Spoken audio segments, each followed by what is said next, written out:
করে বা অন্তরে আল্লাহর কাছে ক্ষমা চাইতে হবে যে আল্লাহ তুমি আমারে মাফ করে দাও। 3 নাম্বার, ভবিষ্যতে এই অন্যায় আর করব না এই প্রতিশ্রুতি দেওয়া। এই 3টা সমন্বয় যখন বান্দা করে ফেলে তখনই তাওবা হে নাসুহা হিসাবে আল্লাহ কবুল করে নেবে। সুবহানাল্লাহ। ঠিক মুসা আলাইহিস সালাম সেও তো ভুল করে ফেলছে, মনে আছে আপনাদের? হযরত মুসা আলাইহিস সালাম কিবতীকে বাবুরচিরে ঘুষি মারছে, ঘুষি মেরে এক ঘুষিতে মাইরে ফেলে দিছে। রাত্রিবেলা রইল, সকালবেলায় আবার দেখে ওই কাণ্ডই। ওই যে যারে বাঁচায় দিল তার বানি ইসরাইল কওমের লোক, যাকে বাঁচায় দিল গরিব দারিদ্র, দেখলেন এই বেটা আসলেই ঝগড়াটে। ওই যে বাবুরচির সাথে ঝগড়া করছিল আর বলছিল বাঁচাও আমারে বাঁচাও, তাই উনি নিজের আবেগকে বশীভূত হইয়া, আবেগে আপ্লুত হইয়া নিজের কমকে বাঁচানোর জন্য ফিরাইতে যায় ঘুষিতে মাইরে ফেলে দিছে। এখন দেখে আরেকজনের সাথে এই ব্যক্তি ঝগড়া লাগাইছে, আরেকজনের সাথে ঝগড়া লাগা আবার এরকমই বলতেছে আমারে বাঁচাও বাঁচাও। তখন মুসা আলাইহিস সালাম বলতেছেন বাটপার, তুমি তো তোমার আদর্শ তো এই যে তুমি মানুষের সাথে ফাসাদ করো, ঝগড়া করো। ইন্নাল্লাহা লা ইউহিব্বুল মুফসিদিন, নিশ্চয় আল্লাহ তাআলা ঝগড়াকারী রক্তপাতকারীকে ভালোবাসেন না। অতএব তোমার সাথে আমি নাই, তুমি তোমারটা বুঝো না। তখন নিজের ভুল বুঝতে পারলেন যে আসলে তো আমি এক হলো মারছি, অন্যায় করছি, আর হলো এইখানে ভুল করছি যে একটা ভালো লোককে মেরে ফেলাই দিছে, আর এ তো আসলে দুষ্ট।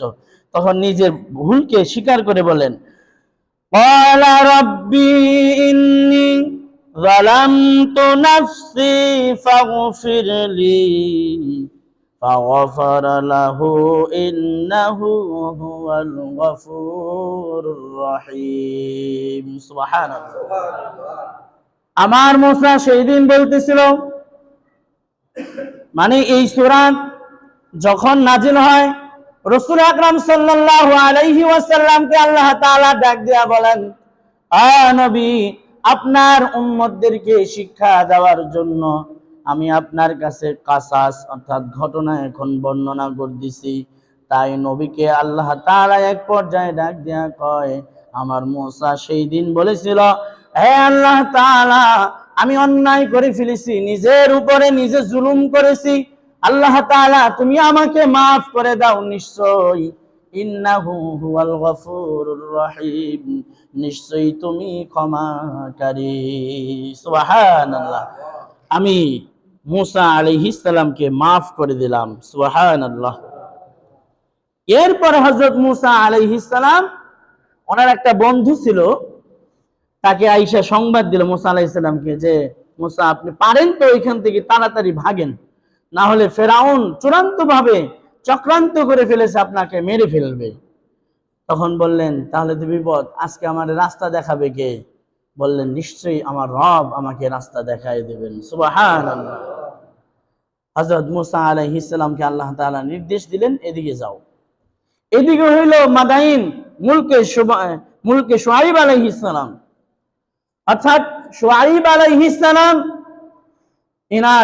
এনার যে জায়গায় বসতি, যে শহর, এটাকে বর্তমানে বলা হয় মাদাইন। শুআইব আলাইহিস সালামের শহরে ঢুকতে কিছু দূর যাওয়ার পরে একটা কুয়া আছে। এই কুয়ার পাশে এক গাছতলায় হযরত মুসা আলাইহিস সালাম ক্লান্ত শ্রান্ত উনি বসে পড়লেন।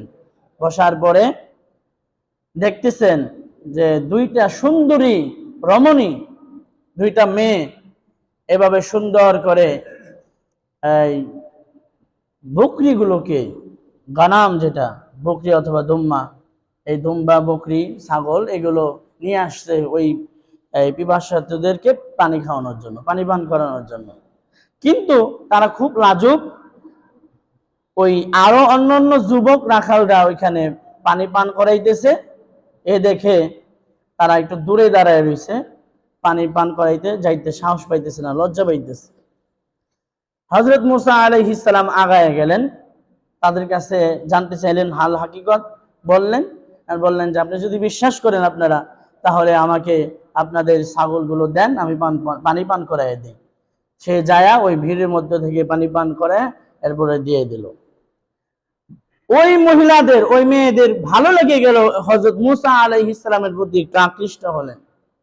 বাবার কাছে যা বললেন, অর্থাৎ শুআয়ব আলাইহিস সালাম তিনি একজন নবী, তার কাছে যা বলতেছেন এই অবস্থায় একটা সুন্দর যুবক আসছে যাকে আমরা কোনোদিন দেখি নাই, কিন্তু তিনি সৎ এবং ন্যায়নিষ্ঠাবান, সৌন্দর্য, তার আদর্শ খুব সুন্দর। বলার পরে বললেন ঠিক আছে, তাকে আমার কাছে নিয়ে আসো। হযরত মুসা আলাইহিস সালামকে নিয়ে আসলো। আসার পরে তার অবস্থা জানতে পারলো। তখন বললেন ঠিক আছে, তোমার আর ভয় নাই, তুমি নিরাপদ স্থানে চলে আসছো। আমি একজন আল্লাহর পয়গম্বর, নবী শুআয়ব আলাইহিস সালাম। সুবহানাল্লাহ বলেন। এইবার বললেন তার মেয়েরা যে বাবা, আমাদের তো রাখাল নাই, একটা রাখাল যুবক দরকার, তো এই মূসাকে আমাদের জন্য রাখাল হিসাবে রেখে দেন, যে আমাদের ছাগলগুলোকে লালন পালন করবে। বলে আচ্ছা ঠিক আছে, রেখে দিই, তবে চুক্তি হইল তুমি যদি আমাদের এইখানে 8 বছর ছাগল লালন পালন করো, তাহলে আমার এই 2টা কন্যা থেকে একটা কন্যা তোমার সঙ্গে বিবাহ দেব। সুবহানাল্লাহ। তিনি রাজি হয়ে গেলেন। বড় মেয়ে সাফুরাকে হযরত মুসা আলাইহিস সালাম বিয়ে করলেন। আরো শর্ত দিলেন, যদি আরো 4 বছর থাকতে পারো তাহলে আমার জন্য ভালো হয়, থাকতে পারো। বলেন সেটা আমি বিবেচনা করব। বিয়ে করলেন, কিছু বাচ্চা কাচ্চা হলো। এরপরে 12 বছর যখন হয়ে গেল, এবার হযরত মুসা আলাইহিস সালাম মাদাইন থেকে রওনা দিলেন আবার মিশরের উদ্দেশ্যে। মিশরের উদ্দেশ্যে রওনা দিয়া সেই তুর পাহাড়ের কাছে যখন গেলেন, প্রচন্ড ঠান্ডা, শীত, আবার অন্ধকার, আলো নাই। যখন এইভাবে মুসিবতে পড়ে গেলেন, তখন তারা হাল যারা আছেন তাদেরকে বললেন, স্ত্রীকে বললেন, সন্তানদেরকে বললেন তোমরা এখানে একটু থাকো, আমি সামনে দেখতেছি। ফালাম্মা আতাহা নুদিয়া ইয়া মুসা। হযরত মুসা আলাইহিস সালাম দেখলেন ইদ রাআ নারা ফাকালা লিআহলিহিম রাকুতু ইন্নী আনাস্তু নারাল আল্লি আতিয়াকুম মিনহা বিকাবাসিন আও আজিদু আলান নারি হুদা। সুবহানাল্লাহ। বললেন ওই যে আমি দেখতে পাইতেছি কিছু আগুন আছে, দূর থেকে দেখতেছেন কিছু আগুন আছে, আমাকে তোমরা এখানে রাখো, থাকো, আমাকে রুখসাত দাও, আমি যাই কিছু আগুন নিয়ে আসি, এতে আমাদের আগুনও পোহানো হবে, আবার রাস্তা দেখানোর জন্য, পথ দেখানোর জন্য আমাদের জন্য কাফি হবে, যথেষ্ট হবে, দাঁড়াও। যখনই হযরত মুসা আলাইহিস সালাম সেই আগুনের কাছে গেলেন, তখনই গায়েব থেকে আওয়াজ আসলো, ফালাম্মা আতাহা নুদিয়া ইয়া মুসা। ডাক দিলেন হে মুসা, সাবধান। সুবহানাল্লাহ বলেন। ইন্নী আনা রাব্বুক, তুমি যা দেখেছো এটা আগুন নয়, এটা তোমার রব। আমি আল্লাহ তাআলা তোমাকে বলতেছি, মুসা খামুশ, দাঁড়ায়া যাও, দাঁড়ায়া যাও। ইন্নাকা লিল ওয়াদিল মুকাদ্দাসি তুওয়া। সুবহানাল্লাহ।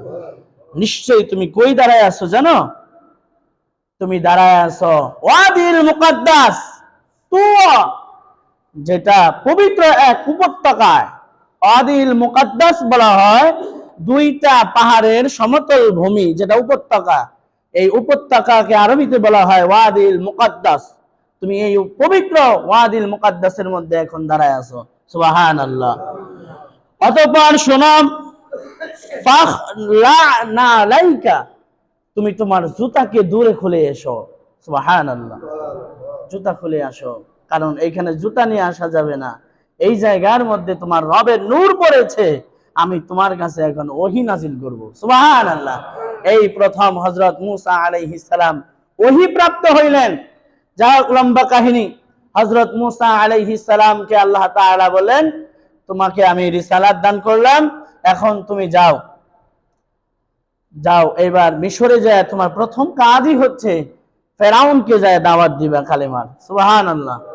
তোমার প্রথম কাজই বড়টারে ধরবা, আগে আগে গোপনে গোপনে ছোটগুলোরে দাওয়াত দিছো, অসুবিধা নেই, এখন ডাইরেক্ট বড়টারে ধরবা, যা বলবা আমানতু বিরাব্বিকুম, ঈমান আনো তোমার রবের উপরে। সুবহানাল্লাহ।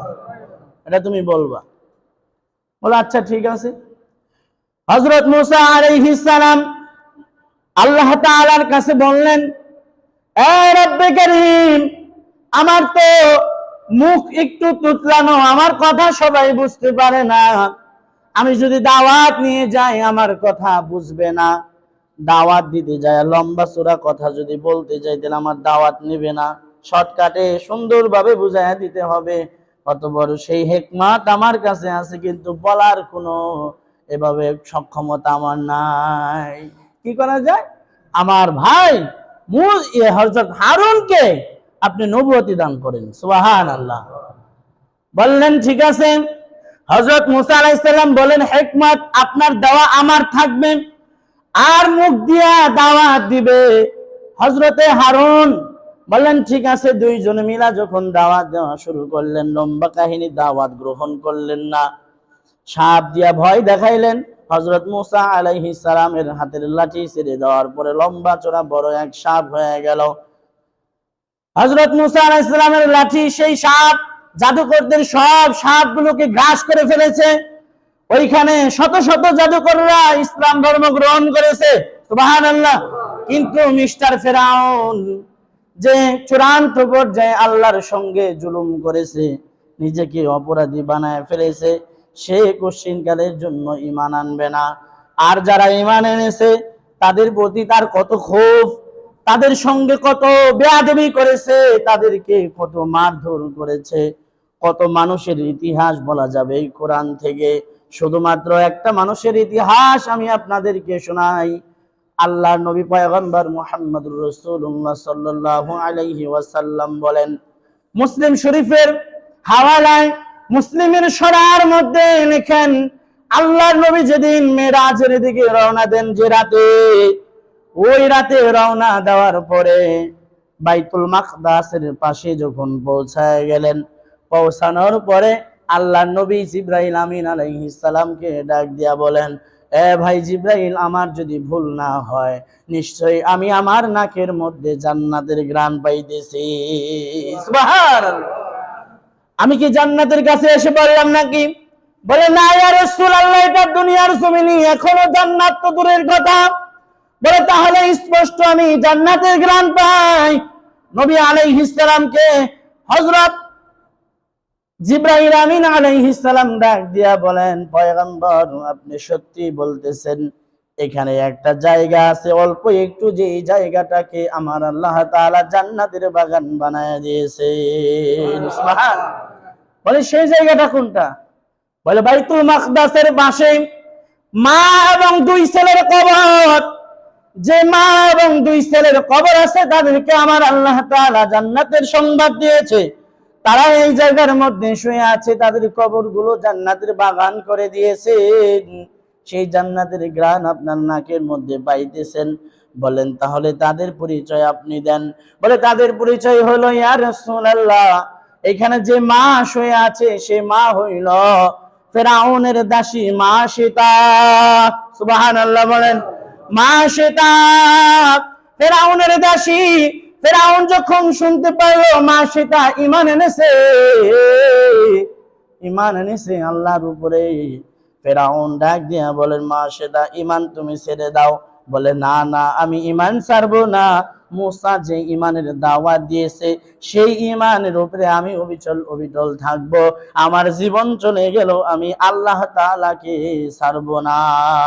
সুবহানাল্লাহ। বলেন, মা সীতা ফেরাউনের সামনে দাঁড়ায় এই সমস্ত কথা বলার, এর পরিস্থিতি কি হতে পারে পরবর্তী তুমি কি জানো? বলে, হ্যাঁ জানি। বিগত দিনে তুমি মানুষের সঙ্গে যে অখারেজ করেছো এগুলো দেখেছি, তাদের ইজ্জত তুমি নিয়ে নিয়েছো সেটাও দেখেছি, তাদেরকে জেল জরিমানা দিয়েছো সেটাও দেখেছি, তাদেরকে মেরে ফেলেছো সেটাও দেখেছি। তোমার স্ত্রী আসিয়াকে চরকার মধ্যে চিৎ করে শোয়া দেয়া, হাতে পায়ের মধ্যে পেরা ঘুরাইছো, মানুষের সামনে নির্লজ্জতার সহিত তুমি তার কাপড় খুলে নিয়েছো, তাকে লজ্জা দিয়েছো, শরম দিয়েছো, তাও দেখেছি। তুমি কি পা করতে পারো সেটা আমি ভালো করেই জানি। তবে তোমাকে আমি স্পষ্ট জানাই দিতেছি, আমি যে রবের উপরে ঈমান এনেছি, আমার জীবন চলে গেল, আমার ঈমান থেকে 1 ইঞ্চি দূরে সরে যাব না। সুবহানাল্লাহ। আমার নবী ডাক দিয়া কয়, বুখারীর হাদিস, আল্লাহর নবী ডাক দেয়া বলেন, ইয়া আইয়ুহান নাস কুলু লা ইলাহা ইল্লাল্লাহ সুম্মা ইসতাকামু তুফলিহুন। সুবহানাল্লাহ বলেন। হে মানুষ সকল, বলো লা ইলাহা ইল্লাল্লাহ, আল্লাহ ছাড়া আর কাউকে মানি না। সুম্মা ইসতাকামু, অতঃপর এই কথার উপরে অটল থাকো, অবিচল থাকো। তোমার উপরে তরবারির আঘাত করা হবে, চাবুক আঘাত করা হবে, চাবুক দিয়ে আঘাত করা হবে, লাঞ্ছিত করা হবে, অপমানিত করা হবে, অপদস্থ করা হবে, তোমার সম্পদ কেড়ে নেওয়া হবে, সন্তান কেড়ে নেওয়া হবে, তোমাকে বিপর্যয় ফেলে দেওয়া হবে, অবশেষে তোমাকে নির্লজ্জতার সহিত ওরা তোমাকে বিদায় করে দেবে দুনিয়া থেকে। এরপরও সুম্মা ইসতাকামু লা ইলাহা ইল্লাল্লাহ বলেছো, এর হক আদায়ের জন্য চুপটি মেরে বসে থাকবা, আমার আল্লাহ মরতে দেরি হবে, শাহাদাতের মর্যাদা দিয়া জান্নাতে ঢুকাইতে দেরি করবে না। সুবহানাল্লাহ বলেন। মা সেটা ঈমান ছেড়ে দাও, বলে না ঈমান ছাড়বো না। খবরটা দিয়ে দিল সিপাহীদেরকে, যাও বড় এক কড়াই নিয়ে আসো। বড় এক কড়াই নিয়ে আসা হলো, মনের মন সেখানে তেল ঢালা হইল, তেলগুলো এভাবে উত্তপ্ত করা হইল। মা সেটাকে ডাক দিয়ে বলে, মা সেটারই ঈমান ছেড়ে দাও। বলে না, আমি ঈমান ছাড়বো না। কি করতে চাও? বলে আমি এই ঈমানের উপরে অবিচল থাকবো, বিনিময়ে তোমার এই দরবার থেকে আমি চলে যাব। বলে আমার দরবার নয়, শুধু তোমাকে আমি দুনিয়ার দরবার থেকে বিদায় করে দেবে। বলে অসুবিধা নাই। সুবহানাল্লাহ। এরকম দেখলে তো কোনো কাজ হবে না। মা তার জীবনের চাইতে বেশি ভালোবাসে সন্তানদের, ঠিক কিনা? মা সে তার দুইটা সন্তানকে আনা হইল। বড় সন্তানকে এভাবে তেলের মধ্যে ধরা হইল, এই যে মা সেটা ঈমান ছেড়ে দে, সন্তান বাঁচায় দিব।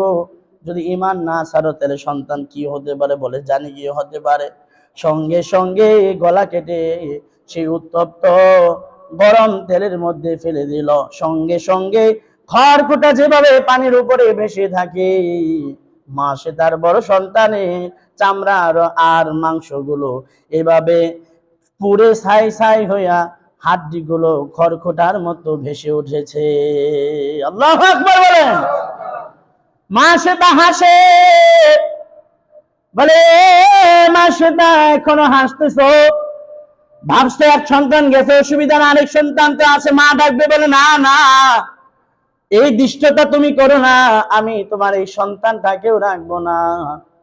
এইভাবে যখন দ্বিতীয় সন্তানটাকেও আগুনের মধ্যে ফেলে দিল, তেলের মধ্যে ফেলে দিল, মা সেটা চোখের পানি ফেলে কাঁদে, আবার হাসে। এই কাঁদো, আবার হাসার কারণ কি? বলে শোনো, হাসি আর কাঁদার কারণ হইল আমার সন্তানরা সেই আগুনের মধ্যে পড়ে থেকে আমাকে ডাকতেছে, আমি শুনতেছি।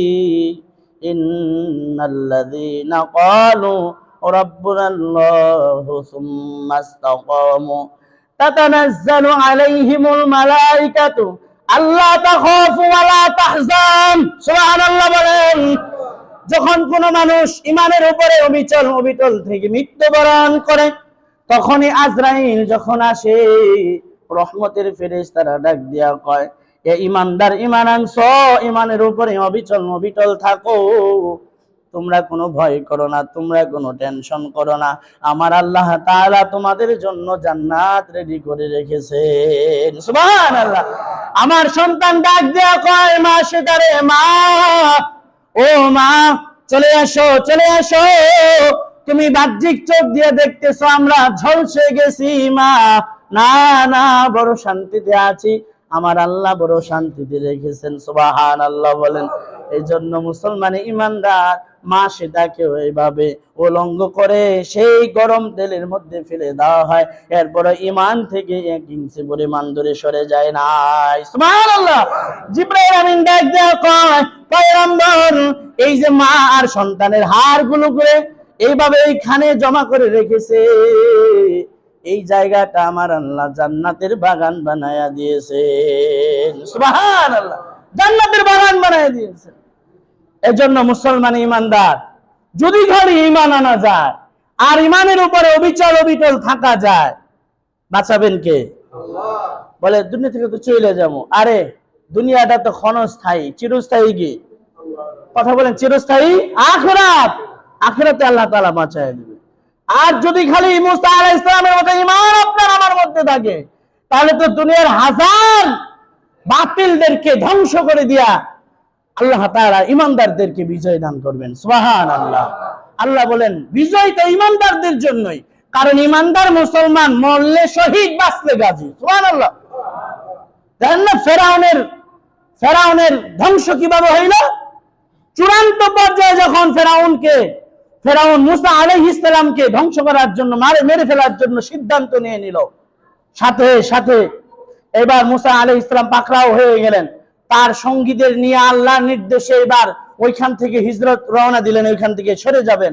সরে যাইতে লাগলেন, সামনে লোহিত সাগর, সাগরের সামনে যখন উপনীত হলেন, তখন সমস্ত তার কওমের জাতি লোকেরা বলতেছিল, ও মুসা লা মুদরাকুন, এখন আর আমাদের পালাবার কোনো রাস্তা নাই, সামনে লোহিত সাগর, এখন আমরা ধরা খেয়ে যাব। আল্লাহর রাসূল বলছিলেন সেই দিন, কাল্লা, কখনো না, রব্বি সায়াহদি, নিশ্চয় আমার রব আমাকে পথ দেখাবেন। সুবহানাল্লাহ। কি ঈমান! একেবারে বিপদ, পিছনে আজরাইল, আর সামনে নদী, মরণ নিশ্চিত। সেইখানে দাঁড়ায় বলতেছেন, আমার আল্লাহ আমাকে পথ দেখাবেন, রাস্তা দেখাবেন। আল্লাহ বলেন, মুসা লাঠিটা বাড়ি মারলো, 12টা রাস্তা হয়ে গেল। হযরত মুসা আলাইহিস সালাম তার কওম, তার জাতিদেরকে নিয়ে এইভাবে রওনা দিলেন নদী পার হওয়ার জন্য। যখন হযরত মুসা আলাইহিস সালামকে আল্লাহ তাআলা ওই পারে উঠাই দিয়েছেন, এই মাঝখানে আসছেন, তখন ফেরাউনের সঙ্গ ফিঙ্গ যারা আসছিল এরা এই পারে আসছে, বলছে, বাহ কি সুন্দর রাস্তা রে, দেখ আমি যে বড় খোদা, এতে কোনো সন্দেহ নাই। আজকে আমি আসুন দেখে রাস্তা নদী ভাগ হয়ে বানাই দিছে, চল যাই। এদিক দিয়ে মুসা গেছে। কত বড় বিবেক হারা যে আয়েশা বলতেছে আমার লিগে রাস্তা বানাইছে, আবার বলতেছে এদিক দিয়ে মুসা গেছে। রাস্তা কার জন্য বানানো হয়েছিল? মুসা আলাইহিস সালামের জন্য, কওমের জন্য, ঈমানদারদের জন্য। হযরত মুসা আলাইহিস সালাম যখন ওই পারে উঠে গেলেন, আর ফেরাউন তার সঙ্গ ফিঙ্গ নিয়া মাঝখানে এসে পড়লেন, আল্লাহ বললেন, এইবার পানি আর স্থির থাকা যাবে না, একাকার হয়ে যাও। সুবহানাল্লাহ বলেন। একাকার হয়ে গেল। এইবার সব সাথীরা যখন মারা গেল, আর ফেরাউন হইল 140 হাতের উপরে লম্বা।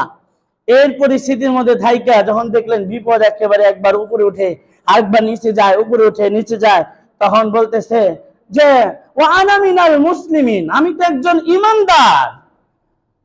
যে কওমের লোকেরা, মানে বানু ইসরাইলের লোকেরা যে রবের উপরে ঈমান আনছিল, আমি সেই উপরে তার উপরে ঈমান আনলাম, অতএব তুমি আমার এখন সুবাহকে আল্লাহ তাআলার বাচন ভঙ্গি। আল্লাহ বলেন অকুনতা মিনাল মুফসিদিন, আর আগে শব্দ বললেন আন, এখন বলতেছে ঈমান আনছি। রক্তপাত করেছ, কিসের তুই মুসলমান? অকুনতা মিনাল মুফসিদিন, তোরে সন্ত্রাসী, তুমি কি সন্ত্রাসী। এই জন্য পৃথিবীতে যারা রক্তপাত করে মানুষদেরকে আশ্বাস দেয় যে তোমাদের টেনশন নাই, তোমাদের শান্তির ব্যবস্থা আমরা করে দেব, এদেরও এই আয়াতটাই প্রবৃত্ত হবে যে কিসে তোরা শান্তি দিবি? অকুনতা মিনাল মুফসিদিন, তোরা সন্ত্রাসী, তোদের দ্বারা কখনো মানুষ শান্তি পেতে পারে না। আল্লাহ পাক রব্বুল আলামিন ঈমানের উপরে থেকে মৃত্যুবরণ করার তৌফিক দান করেন। সকলে বলেন আমিন।